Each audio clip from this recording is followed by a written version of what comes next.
Alright. So,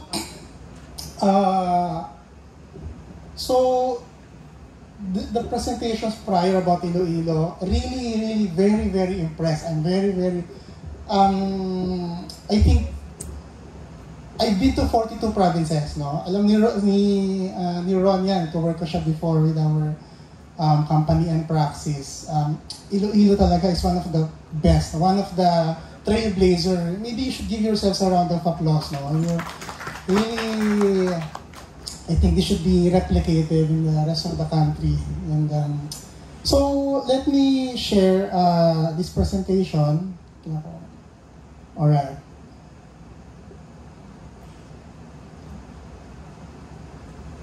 I think my technical.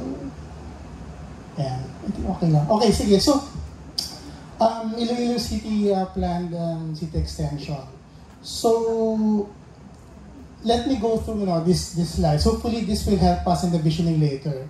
So, the existing site condition, the metropolitan strategic positioning. So, I'm also part of the International Metropolitan Fellowship. Ito talaga yung pinagtututukan ko right now because global, no?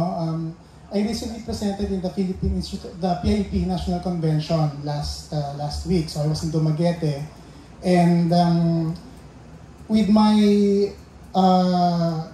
perspective globally, being part of the IMF, every city is going through the transition right now, the metropolitan transition. Why?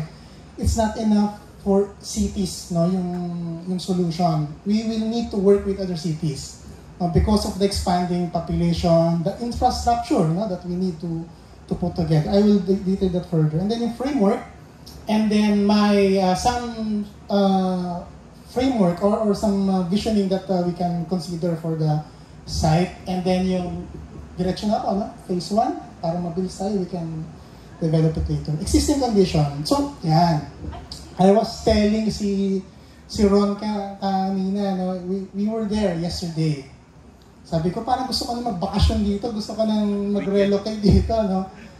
That is the view, no, from your view deck. If you can see on the left, on my right, that's the emerging urban development, no? That's the former airport, no? And then on your right, that is the planned city extension. So 3 things can happen here. Number 1, if status quo siya, what you will see is a development that is sprawling. No? Right now, we're seeing signs of it. Informal settlers. No? If you drive by Sunset Boulevard, so I was telling Ron, we have 3 years window because the growth of that informal settlers is going to be very fast. No? If you do not mitigate that, siguro by next year's time, it's going to be really challenging. Second scenario is the planning, the planning side. The regular anticipation of what growth can happen and how we can make more resilient planning. The third scenario, dito ako mas The third scenario, I believe we need to rethink our planning, our urban development. No, the traditional way is pagtatambak yan. No, magtatambak, kanya-kanyang tayo yan. Ang possible mangyari dyan, if magtambak yan ng kanya-kanya, yung waterway niyan, it's going to happen. No? We've seen it in Cebu, we've seen it in Mindanao. Magtatambak yan, the water flow will mababara yan. And the barangays sa likod, magkaka-problem yan. No? And also, second, this is going to be a transit corridor. Traffic. No? Believe me, this will be a choke point. This will be a choke point, and this will limit your growth, urban development. So this is very critical vein. Kung baga sa bypass, o yung nag-heart attack ka, or yung heart mo, that's, if hindi nyo anticipate ito, the city will have a heart attack. That's really the long and short of it. It's very beautiful. There's a lot of potential about it. So this is the site. I was telling kanina, tinanong nyo, what is the site? No? We will zoom in, the planned city extension. We will zoom in on this very prime highly potential development, no? Yesterday, we presented kay Mayor, no? And really, I'm very, very impressed with the dynamism and the vision of the Mayor. Number one, we have to optimize, no? As mentioned by Ron kanina. We have to optimize because the price of land is 50,000 per square meter. You really have to look at the private side, no, development side of it. But on the second hand, we need to make sure that the environment side is not sacrificed. So, ang hirap na i-balance it. No, how do you balance that? So, that will hopefully we can discuss that later. Yeah. So, that is the actual site condition now. The blue, as you can see, those are existing fish ponds. Yeah, very, very, yeah, ito siya, actual view. No? When we were driving, ito naman siya. Grabe, ang sarap yun. Joe, meron photographer. Pero grabe, no? This is a site na talagang, if you go globally, talagang mamamangha ang anyone. Grabe. No? This is the anchor, no? Everything that should happen here, that's the Sunset Boulevard. No? Yan. You have actually the same view sa Dumangas, and we're exploring the same yeah, let me go to the metropolitan strategic positioning. So ako, 10 years back, urban planning yung perspective ko. We were doing cities, municipalities all over, no? Talagang, what I came to realize is when we travel, as most of you, no? Hong Kong, Singapore, Sydney, Bangkok, etc., etc. Bakit maayos? Bakit organized? Bakit integrated? This is the key term. Bakit integrated? Bakit pagbaba ko ng airport, may sasalubong sa akin na rail? Yes. Pagsalubong sa akin ng rail, alam ko kung saan ako pupunta. Direct. No? Sa atin, pagbaba mo, hindi ko na-discuss. No? Bakit sa ibang bansa, yung integrated, yung green parks nila, plazas nila, napupuntahan mo siya, sa atin, kailangan mo tumawid, tapos magpapasagasa ka muna bago ka pakapunta sa park. Bakit sa Singapore, you can go to all the parks, integrated siya. No, you can go anywhere. Bakit sa atin, yung parks natin kino-convert into something else? So I had that question, that was a burning question for me. And what I realized, last month I was in Japan, couple of months ago I was in Bangkok. In Bangkok, Metro Bangkok, alam niyo ba, kinopya lang nila yung MMDA. Metro Bangkok now is so advanced. Kasama ko yung 5-year-old ko, no? Sabi ko, before we flew in sa Bangkok, paano kaya natin to ita-travel sa Bangkok, no? With all that, You know, naka-stroller siya, 4 years old. Never siya umalis sa stroller niya. From the moment we were in the hotel, all the way to the mall, stroller lang siya. Lakad, maayos yung sidewalk, elevator, sakay sa rail, pagdating, pagbaba. Wow! That is Metro Bangkok. No? I was talking to some of the planners, senior planners natin. Bangkok before went to study MMDA. And now they have a more integrated metro. Naiwan na tayo, in short. We are left behind. Japan, Tokyo. All of us, talagang we are so with Tokyo. No? Tokyo is the largest metropolis. I recently visited yung Metropolitan Office ng Tokyo to really see ano ba talagang ginagawa nila. I'm really shocked. If you go to Tokyo, you go to their Metropolitan Office. That is your Disneyland, no, as planners. You go up sa deck nila, you can just imagine a 180-degree view of the entire Tokyo, tapos simulations, everything, analysis, no? You can transportation, network integrated.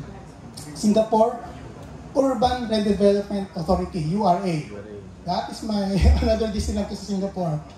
4-story building, when you go up, vision of Singapore. Ano siya before?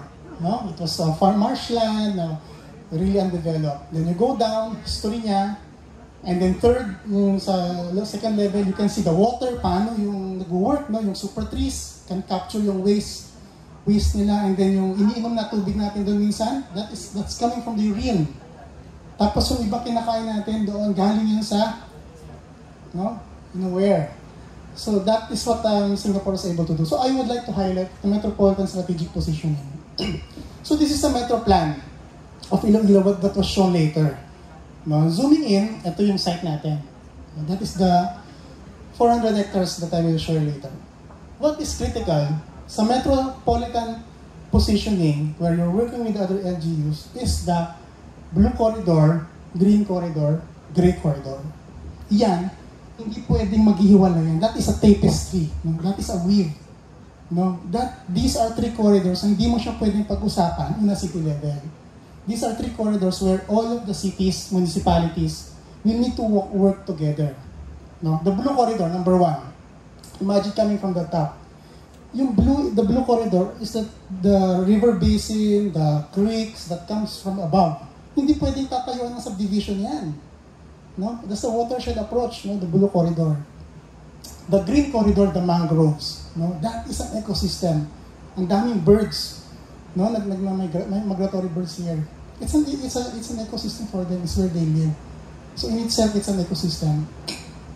Gray corridor. That is transit corridor. Kanina binanggit ni Ron, this is connectivity corridor. This will be coming from the metropolitan center, the core of Iloilo. Imagine the population that will go there.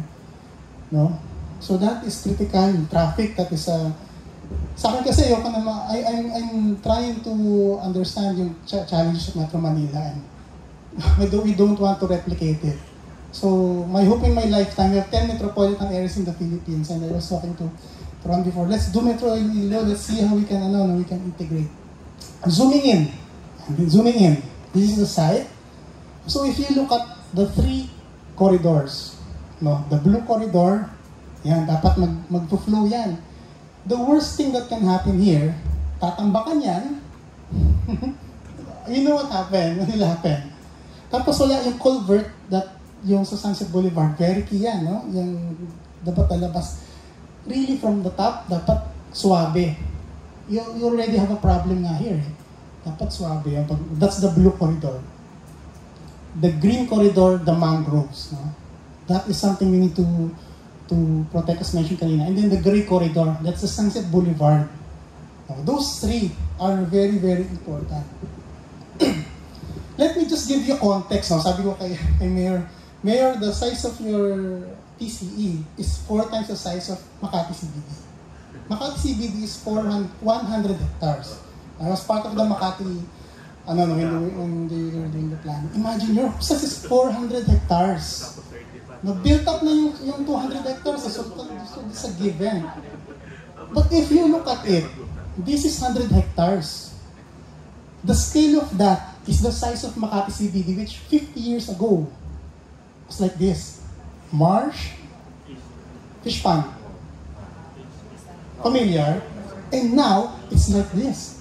So we have to look forward, forward thinking, what will happen here? This is not a fish pond area, no? Mangyayari lang yan. We are planners na 50 years. That is the advantage of Makati CBD.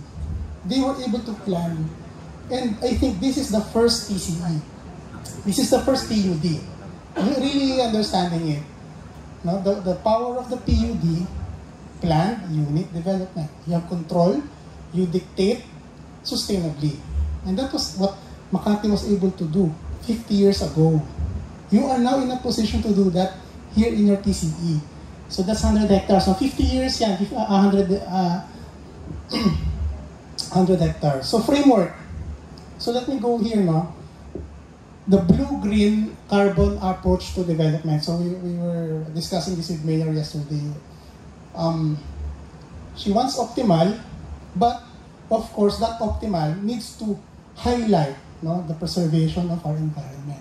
How do you do that? So we need to identify how the weave will go through the PCE. Making sure na hindi siya magka-clog siya, at hindi siya magkakaroon ng heart attack. So, environmental sensitivity, I think ito key. Social enterprise integration.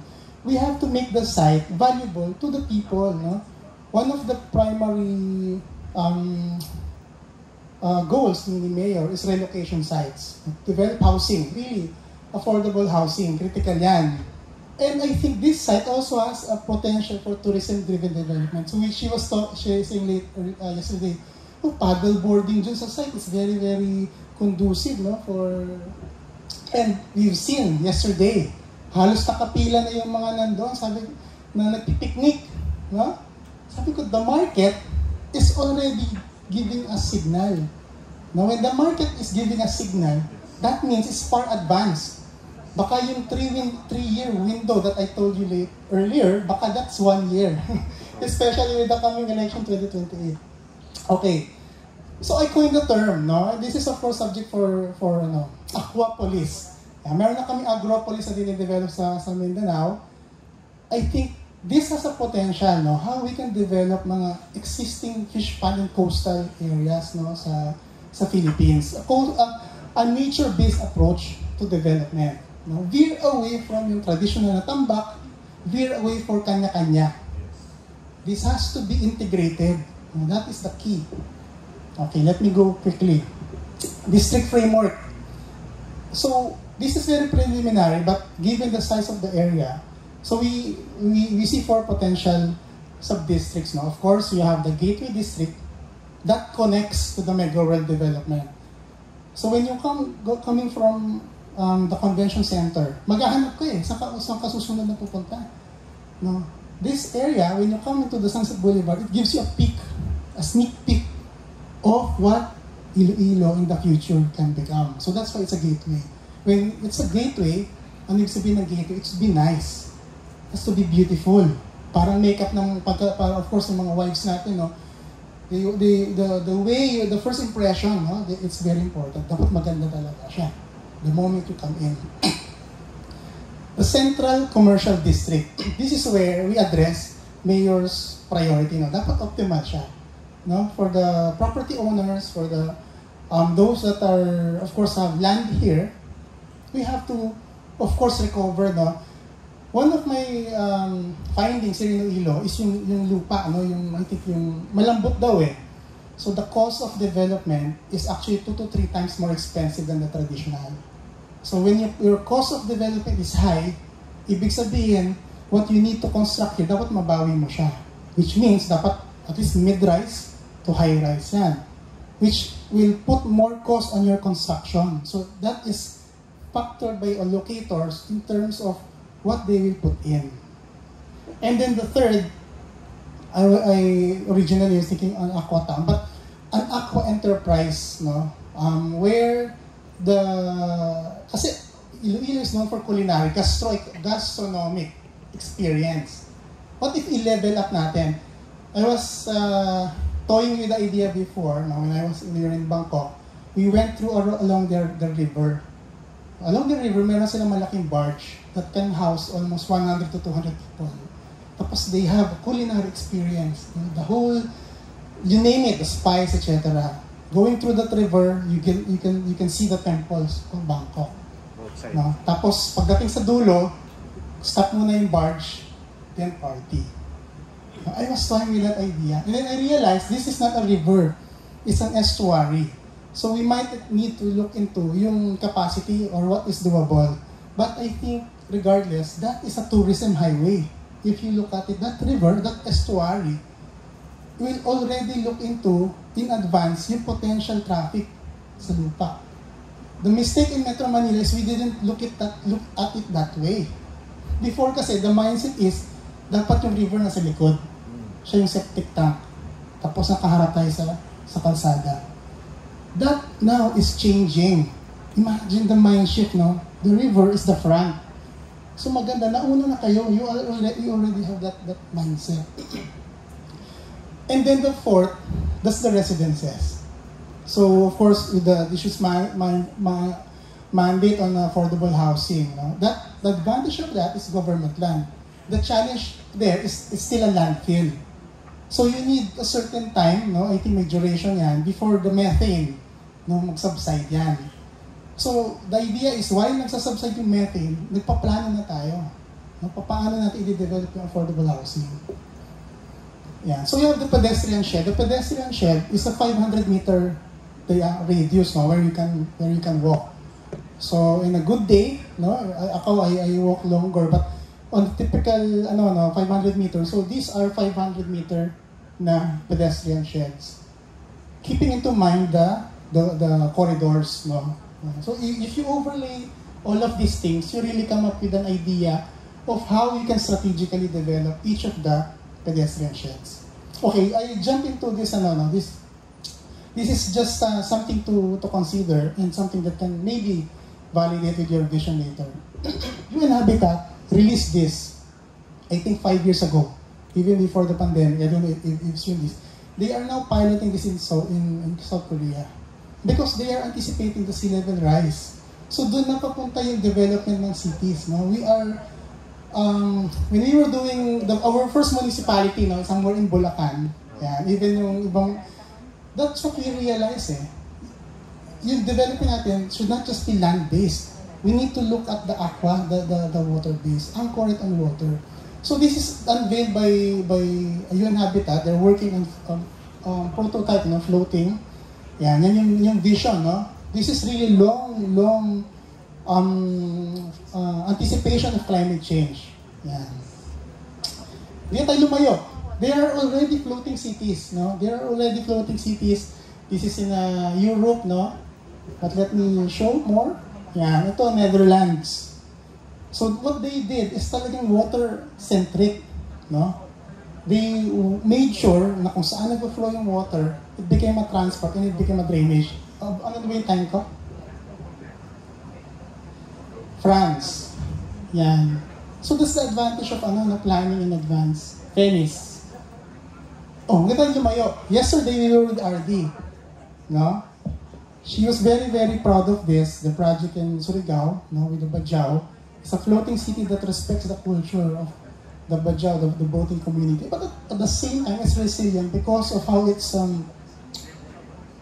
work. I think I should stop with this. Do you have more time or tuloy pa? Sige. Diretso ko na sa proposed phase 1 para... So, when I was looking at the site, no, when I was given the data, the challenge with this being a planned unit development is because iba-iba yung may-ari. No? Mayor told yesterday that there were 10, no? And magkaroon na ng initial consensus that they are very interested to work together, which is a good sign. No? Yan. So, that is the long game. As presented kanina, yung issue is how can the institutional framework work around this. No? So, let me zoom in. Assuming that institutional arrangement is pushed forward, no, I would like to jump in now. Let's start the ball rolling, the phase 1 development. And there's a large property right in the middle, which I think is very, very strategic. So this is for confirmation, no, yung owner and yung subdivision ito. Why? It is important. Tayo kasi show and tell. No? Tayo, yung culture natin, may pagkagaya-gaya. The key thing here is to jumpstart something and then the rest follow. Now, this will now dictate, no, the vision and the track, no, of how we can develop this development. So this is roughly around, roughly around 30-50 hectares, no, if I'm not mistaken. Yeah. So this is a plan we've developed before, no, when we've already explored the possibility of yung water town development, no. So this is mixed use in a 50 hectare na module, no. You still have the main road, the corridor that traverses, no, the different land uses. Zone 1, you have the commercial zone, and then of course the residentials, 2, 3, hotels, etc., etc. Of course, we will customize for the Sunset Boulevard. And just to give you a sneak peek, no, of what an aqua town looks like. So it's basically a development where you integrate water. Now, that's the key thing. Water is not set aside. Hindi siya tinatabunan at itsapuera. No, it's an approach where we make sure that the drainage flows and you're not building on top of the development. But at the same time, it is livable, it is optimal, you can recover if real estate developer ka. You know, in Dubai, in Abu Dhabi, artificial pa nga yung ano nila, floating city sila. What do they do? Maghahalongkat ng water sa dagat, ipapasok nila sa lupa, tapos mag-create sila ng islands. No? Singapore, it's the same thing doon. They took some sand from their coastal, pinabon doon, tapos yun, meron na silang... So tayo, no? We already have the water, it's already there. No? It's operational. What we need to do is work around. No? Kasi when they were doing the pilapil, the fish pond, that's already a system eh. Meron ka ng clue, no? Saan yung flow ng water, saan yung flow ng... but that is a fish pond operation. What we need to do is transition it into an urban development operation. And this is how it may look like. Now, you have a trunk road that goes around the property. And then, you have a park. Ayan, plaza. Kanina, we were shown yung packets of plazas and the history behind the public plazas, no, Imam. This can be another node of your public plaza, an extension. So this becomes now your plaza, and then surrounding it are the different developments. Now it is now up to the LGU. Which do you want to prioritize? Working with the private, ano yung ngayon yung ilalagay natin na development dyan? But this is more important. Ito talaga yung very challenging as a sustainability practitioner, no? Ang hirap-hirap talaga i-operationalize ito. The circular economy. Papaano natin siya i-embed? Kasi the challenge now, yung standards natin, building code, etc., etc., is not really aligned, no? Marami kailangang i-update. So, the development should demonstrate sustainability. The loop, of course, the sewage treatment, the food waste composting, the rainwater harvesting, which the good things you're already doing. No, you've already really impressed with how Iloilo is moving forward in sustainability. Yeah. So this is just a visualization. We will customize it for the Sunset Boulevard. So just imagine, this is the Sunset Boulevard, coming from the town, going to Oton. And then you have a row of nice green buildings along the road, that maximizes kasi those are prime. So instead of yung mga informal settlers na pumapasok na dyan, that will make the development, we need to arrest that already. So that's going to be part, phase 1. At the same time, our architects, engineers here, we need to work together to now delineate hydro studies, hydrologists, etc., etc. Those are now the technical sides of it. Kailangan yan. No? The soil studies, the geologist, lahat yan. Attorney pa. Attorney pa. Tamang-tama, sir, kailangan ka. So we need to understand all of these things. We need to already plan the infrastructure, the utilities. Kasi what's happening usually, nauuna yung tayo ng locator before pumasok yung utilities. So naghahabol ngayon, saan nalagay yung sewer, saan nalagay yung water line. So I think that should be one of the first and preliminary phases. And then anchor na natin, you have a part. If you're familiar with Alabang, you're going to, naka-SLEX kayo, meron parang mound ng lupa. Some say, paano yung bundok ba yan? It's actually utility sa loob. When you're going to Alabang, yung nice, so it's the same, we can have a utility core sa gitna. That becomes now, not just a park, a recreation, but a showcase. If you've been to Singapore, yung super trees nila, yung super trees with all the amenities, that's actually their utility core. So totoo, yun yung pangit na side na tinitignan natin. Yung super trees na yun, dyan lumalabas yung smoke. Ang sa baba, may planta yun. Yung smokestack actually yung super trees. If you look at it, it's very nice, May song pa nga minsan yun, Leron Sinta. It's actually those smokestacks, that work together for... Yeah. So this is another view, Sunset Boulevard. The key thing here is, we were discussing yesterday with Ron, yung sunset should not be black. Dapat from yung vista mo, anywhere you're within the site, the sunset needs to have a clear path. So from your standing here, clear path yung sunset.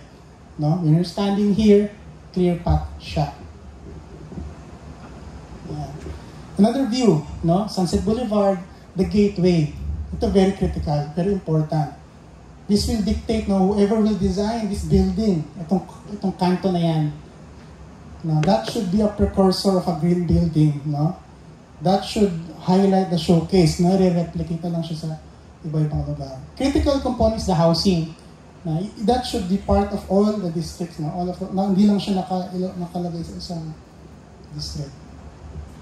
Yan, all of the different views, no? So, in effect, this becomes a demonstration site. No, I think this becomes more than a demonstration site, but a learning site where other cities, municipalities are trying to cope, no, with how will they design the coastal areas. No? Let's veer away from, you know, yung lupa na tinatambak sa fish pond. Saan galing yun? Saan pa pagkagalingan nun? Either dinretch mo, nag-cause ka ng siltation, or, sabi ni Sir, sa bundok. Right? Isn't that crazy?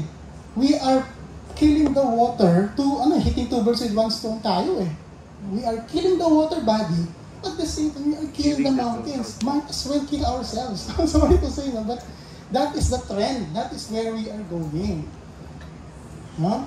Yeah. So this is an overview. This may what a phase 1 may look like. So imagine na itong site, the Sunset Boulevard, coming from the the former airport, now commercial development.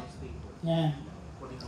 This is a potential phase 1, and then you can now expand and how the different components will work together. But more importantly, the blue zone, the green zone, and the gray zone all work together. Ang hirap nun kasi different departments. How do you translate that in operational terms, no? That is going to be the challenge. And I think Iloilo can take the challenge. No? This is a visual, no? Hopefully, all our provinces, all our cities, no, we should highlight the importance of you know, in recently what happened in Cebu, no? I was in Dumaguete. We were very, very surprised what happened in Cebu. Kasi in Dumaguete, parang we were underestimating the lakas ni Tino, no? And then we saw in Cebu, it's really the total opposite. Really parang movie. And with climate change, that is going to be exponential. You know the S-curve? S-curve, banayad pa yan. No? We are here. The S-curve suddenly exponential. The next 5 years will be critical. You have to be prepared because the Typhoon Yolanda, the typhoon is not going to be, it's going to be normal. No, we have to work around. This is really a challenge for us because we have already systems in place na when we're designing and we're planning cities. No? So tatanungin tayo ng developer, bakit ako maglalagay ng aquatown? Tabunan ko nila ng lupa, mas madali pa. No? Kukulang ako ng truck, 5 truck, may daanan mo sa bundok, tabon. Or the worst case is, saan natin kukunin? Sa mangroves. Tanggalin na natin yung mangroves, angat natin yung tabon natin dyan. Tapos, no? That is the usual way, no? And if you do not arrest that, that is, I think, the direction. So maraming salamat po, magandang umaga sa lahat.